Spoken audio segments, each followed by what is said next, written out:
आपके रास्ते में एक साइन बोर्ड लगा हुआ है जिसमें एक रास्ता विक्ट्री की ओर जाता है और दूसरा फुलफिलमेंट की ओर। आपको कोई एक रास्ता तो चूज करना ही होगा। अगर आप विक्ट्री को पसंद करते हैं तो विनर होना आपका गोल बन जाएगा। आप दूसरों के साथ कंपटीशन करते हुए फिनिश लाइन की ओर दौड़ेंगे। लोग आपको चीयर्स करने के लिए इकट्ठा होंगे और जब आप फिनिश लाइन तक पहुंच जाओगे तब गेम ओवर हो जाने पर सब अपने अपने घर चले जाएंगे। जबकि दूसरी ओर अगर आप फुलफिलमेंट का रास्ता चूज करते हैं तो जर्नी काफी लंबी होगी। आपको अपना एम याद रख के चलते ही रहना होगा। आपके एम को देख के लोग आपकी जर्नी में शामिल होंगे और जब आप नहीं रहेंगे तब भी जिसने आपको ज्वाइन किया था वो आपके बिना भी उस एम की ओर आगे बढ़ते ही रहेंगे और दूसरों को भी उस रास्ते को चूज करने के लिए इंस्पायर करेंगे। विक्ट्री का रास्ता फाइनाइट गेम है और फुलफिलमेंट का रास्ता इनफाइनाइट गेम है और इसी फाइनाइट एंड इनफाइनाइट गेम से हम बिजनेस और लाइफ में काफी कुछ सीख सकते हैं। अब मैं आपको एग्जांपल देके एक्सप्लेन करता हूँ कि exactly finite and infinite mindset है क्या। इस बुक के ऑथर साइमन साइनेक ऑप्टिमिस्ट और मार्केटिंग कंसल्टेंट होने के नाते उनको वर्ल्ड की दो बड़ी कंपनीज माइक्रोसॉफ्ट और एप्पल के एजुकेशन समिट में बुलाया गया। तभी उनको एप्पल के वर्ल्ड फेमस होने का सीक्रेट पता चला। उन्होंने नोटिस किया कि माइक्रोसॉफ्ट के एजुकेशन समिट में 70% एग्जीक्यूटिव्स के प्रेजेंटेशन इस बात पर होते थे कि एप्पल को कैसे हराए, जबकि एप्पल के एजुकेशन समिट में 100% प्रेजेंटेशन इस बात पर होते थे कि टीचर्स को कैसे हेल्प करे स्टूडेंट को अच्छी तरह से सिखाने में और स्टूडेंट्स को कैसे हेल्प करे अच्छी तरह से सीखने में। माइक्रोसॉफ्ट कॉम्पिटिटर को हराने में लगी है और एप्पल अपने आप को इम्प्रूव करने में। एक फाइनाइट ग्रो हो रही है और एक इनफाइनाइट। माइक्रोसॉफ्ट ने साइमन को अपनी लेटेस्ट प्रोडक्ट जून दी जो साइमन को बहुत ही पसंद आई। इसलिए जब साइमन एप्पल के सीनियर एग्जीक्यूटिव से मिले तब साइमन ने उनको कहा कि क्या आप जानते हैं माइक्रोसॉफ्ट ने मुझे उनका नया जून दिया जो आपके आईपॉड टच से कहीं बेहतर है। तब वो एप्पल के सीनियर एग्जीक्यूटिव ने सिर्फ एक ही सेंटेंस कहा कि आई हैव नो डाउट, मतलब कि बेशक उनकी प्रोडक्ट हमारी प्रोडक्ट से बेहतर हो सकती है। उनके इस छोटे से आंसर के पीछे एक मैसेज छुपा हुआ है जो कहता है कि एप्पल एक इनफाइनाइट प्लेयर है और इनफाइनाइट प्लेयर समझते हैं कि कभी हम आगे हो सकते हैं तो कभी पीछे रह जाते हैं। गोल ये नहीं है कि हर दिन टॉप पर ही बने रहे और कॉम्पिटिटर को हराए, क्योंकि ऐसा तो फाइनाइट प्लेयर करते हैं। फाइनाइट प्लेयर अपने आसपास के लोगों को हराने के लिए खेलते हैं, जबकि इनफाइनाइट प्लेयर्स अपने आप से बेहतर होने के लिए खेलते हैं। इनफाइनाइट प्लेयर सोचते हैं कि आज हम हमारी कंपनी को कैसे बेटर बना सकते हैं कंपेयर टू यस्टरडे। उनका गोल आज की प्रोडक्ट को कल जो प्रोडक्ट बनाई थी उससे अच्छी बनाना होता है। फाइनाइट गेम में जीत और हार डिक्लेयर होने पर गेम ओवर हो जाती है, जबकि इनफाइनाइट गेम में हार जीत नहीं होते। तब इनफाइनाइट गेम में सक्सीड होने के लिए हमें ये सोचना चाहिए कि कैसे हम एक ऐसा ऑर्गेनाइजेशन बना सकते हैं जो आने वाली कई जनरेशन तक टिका रहे और उसकी वैल्यू दिन ब दिन बढ़ती ही जाए। इसलिए आज मैं आपको स्टार्ट विथ वाई के ऑथर साइमन साइनेक की latest book the infinite game में से 5 ऐसे एलिमेंट्स बताने वाला हूँ जो एप्पल जैसी इनफाइनाइट ग्रोइंग कंपनीज फॉलो करती है और वो एलिमेंट्स आपको भी इनफाइनाइट ग्रोइंग कंपनी बिल्ड करने में हेल्प कर सकते हैं। Element number 1 is just cause. Just cause आपका फ्यूचर के लिए एक स्पेसिफिक विजन है जो अभी एग्जिस्ट नहीं करता, पर वो इतना अपीलिंग होता है कि लोग उस विजन का एक पार्ट बनने के लिए कुछ भी सेक्रीफाइस करने के लिए तैयार हो जाए। जस्ट कोज और वाई दोनों डिफरेंट है, क्योंकि वाई हमारा पास्ट है कि हमने ये सब क्यों स्टार्ट किया था और जस्ट कोज हमारा फ्यूचर विजन है जिसकी हमें तलाश है।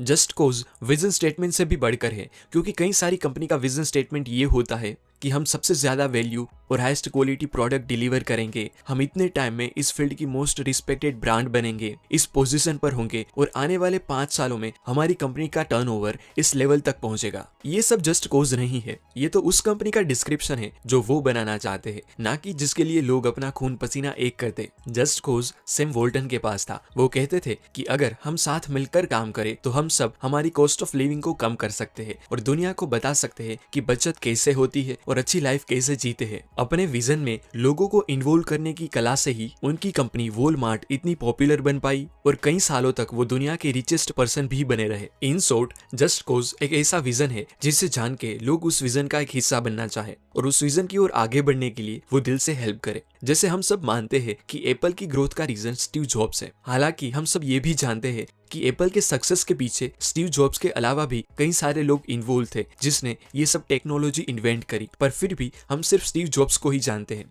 क्योंकि उनके पास लोगों को पॉजिटिवली इन्फ्लुएंस करने की कला थी। एक जस्ट कोज था जिससे लोग अपने आप ही उनके मिशन में अपना कंट्रीब्यूशन देने लगे और एप्पल स्टीव जॉब्स के विजन की ओर आगे बढ़ने लगी। आपके जस्ट कोज को आगे बढ़ाने के लिए चाहिए एलिमेंट नंबर 2 जो है ट्रस्टिंग टीम्स। लेट 90s में सेल कंपनी दुनिया का सबसे बड़ा डीप वाटर ड्रिलिंग प्लेटफॉर्म यानी कि ऑयल रिग बनाना चाहती थी जो उनकी हाईएस्ट कैपेसिटी पर वर्क करे और ज्यादा से ज्यादा ऑयल निकाले, पर वो बहुत ही टफ और रिस्की काम था। क्योंकि इतने बड़े ओल्ड रिग पर एक छोटी सी गलती से हुआ एक्सीडेंट कई लोगों की जान ले सकता था और करोड़ों डॉलर का नुकसान भी करवा सकता था। इसीलिए सेल कंपनी ने ऑयल इंडस्ट्री में वर्ल्ड की बेस्ट टीम यानी कि रिक फॉक्स की टीम हायर करी, जो ये काम सेफली पूरा कर सकती थी। पर रिक इस काम की कॉम्प्लेक्सिटी को जानते थे, इसीलिए रिक ने होलोकॉस्ट सर्वाइवर एक ओल्ड वुमेन की हेल्प ली जो लोगों की फीलिंग्स को समझने में एक्सपर्ट थी। उसने रिक को स्ट्रॉन्ग और ट्रस्टवर्दी टीम बनाने के लिए एक प्रिंसिपल दिया कि लोग एक दूसरों के साथ मिलकर काम तभी करेंगे जब वो साइकोलॉजिकली सेफ फील करें।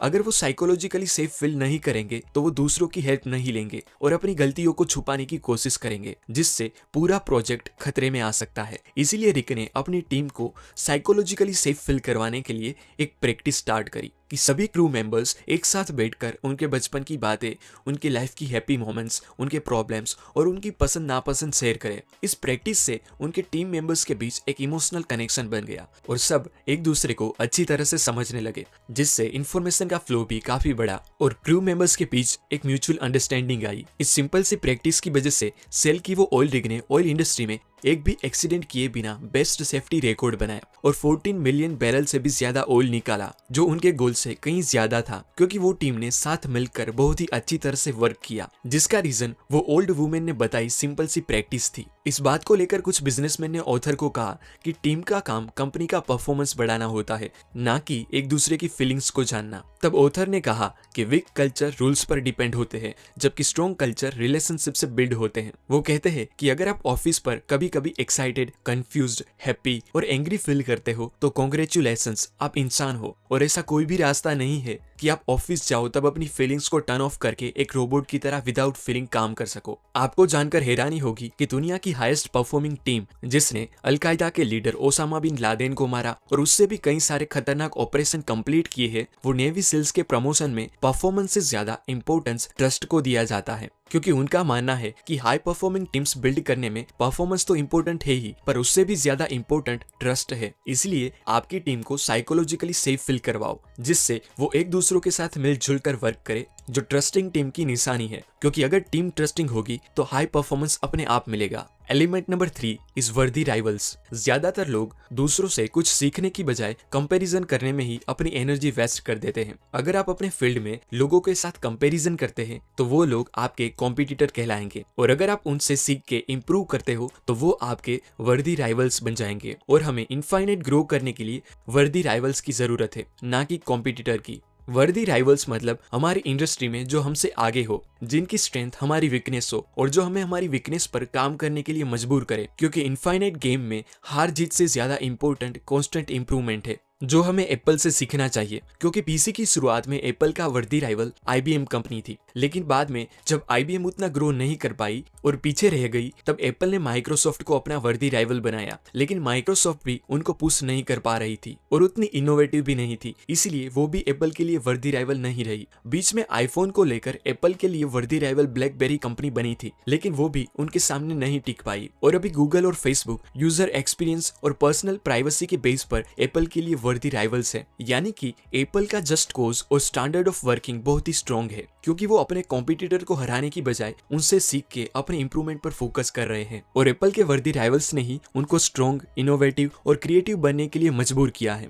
जिससे वो आज इतना ग्रो कर पाई। अगर आपको वर्दी राइवल्स मिल जाए तो आपको उनसे सीख के चेंज भी लाना चाहिए। यानी कि एलिमेंट नंबर 4 जो है एग्जिस्टेंशियल फ्लेक्सिबिलिटी। एग्जिस्टेंशियल फ्लेक्सिबिलिटी मतलब हमारे जस्ट कोज को अचीव करने के लिए हमारी वर्किंग स्ट्रेटेजी में अगर 180 डिग्री चेंज लाने की जरूरत पड़े तो वो भी करने की फ्लेक्सिबिलिटी। और जिस भी कंपनी ने एग्जिस्टेंशियल फ्लेक्सिबिलिटी नहीं अपनाई, वो सब कंपनी आज डूब गई है, जैसे कोडाक एंड ब्लॉकबस्टर का फेलियर। 1975 में कोडाक कंपनी ने ही दुनिया का सबसे पहला डिजिटल कैमरा इन्वेंट किया था, लेकिन उन्होंने ही उसे मार्केट में आने से रोका, क्योंकि उनको डर था कि इस टेक्नोलॉजी से उनका पूरा बिजनेस बंद हो जाएगा, क्योंकि वो camera, printing papers, printing chemicals, film rolls और ऐसी कई सारी चीजें बनाते थे जो शायद डिजिटल कैमरा आने से बिकना बंद हो जाए। इसीलिए उन्होंने इस टेक्नोलॉजी को सप्रेस करने की कोशिश करी ताकि उनका बिजनेस चलता ही रहे। लेकिन कुछ साल बाद जापानीज कंपनी निकॉन और फुजी फिल्म्स ने इस टेक्नोलॉजी दुनिया के सामने प्रेजेंट करी और आज दुनिया कोडाक को भूल गई है। कोडाक ने फ्लेक्सिबल होने से इनकार कर दिया तो वो टूट गई और कुछ ऐसा ही ब्लॉकबस्टर के साथ भी हुआ है। उन्होंने नेटफ्लिक्स के बिजनेस मॉडल को इग्नोर किया और आज ब्लॉकबस्टर का नामो निशान नहीं है, क्योंकि नेटफ्लिक्स ने पूरी वीडियो स्ट्रीमिंग इंडस्ट्री डोमिनेट कर ली है।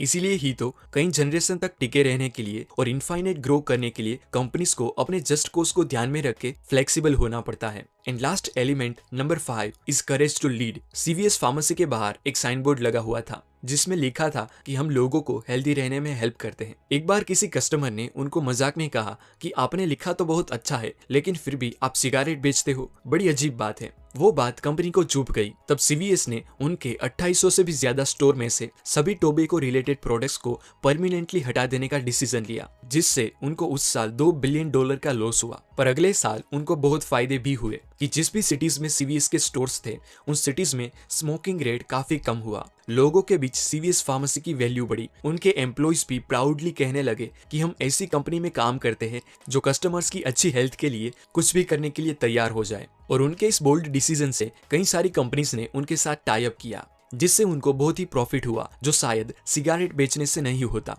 नो डाउट इस डिसीजन से सीवीएस को शॉर्ट टर्म पर नुकसान हुआ, लेकिन लॉन्ग टर्म में जो उनको प्रॉफिट, मार्केट वैल्यू और रिस्पेक्ट मिली वो उस लॉस से कहीं ज्यादा थी। वर्ल्ड के बेस्ट लीडर्स नंबर्स से ज्यादा इंपॉर्टेंस लोगों को देते हैं और उसकी वजह से ही वो लोगों के आइडल बन जाते हैं। लाइफ और बिजनेस इनफाइनाइट गेम है, इसलिए हर एक लीडर को इनफाइनाइट माइंडसेट अपनाने के लिए इस 5 प्रिंसिपल से वर्क करना चाहिए, जिससे वो स्टीव जॉब्स और सैम वोल्टन की तरह अपनी ब्रांड के लिए एक ऐसा कल्चर और विजन बना सके जो सालों तक वैल्यूएबल और रिस्पेक्टेड ब्रांड कहलाए। ये सभी बातें मैंने साइमन साइनेक की latest book the infinite game में से सीखी है, जो काफी अच्छी है अगर आप एप्पल, वॉलमार्ट और डिज्नीलैंड जैसी ब्रांड को एडमायर करते हो। और Steve jobs and Sam Walton की तरह आपको भी लगता है कि बिजनेस इवेंट नहीं पर एक जर्नी है, तो आपको ये बुक डेफिनेटली रीड करनी चाहिए। बिजनेस से रिलेटेड मैंने ऐसी और भी कई वैल्यूएबल बुक समरीज बनाई है जो आपको यहाँ आई बटन पर मिल जाएगी और मुझे यकीन है कि वो आपको काफी पसंद आएगी। धन्यवाद।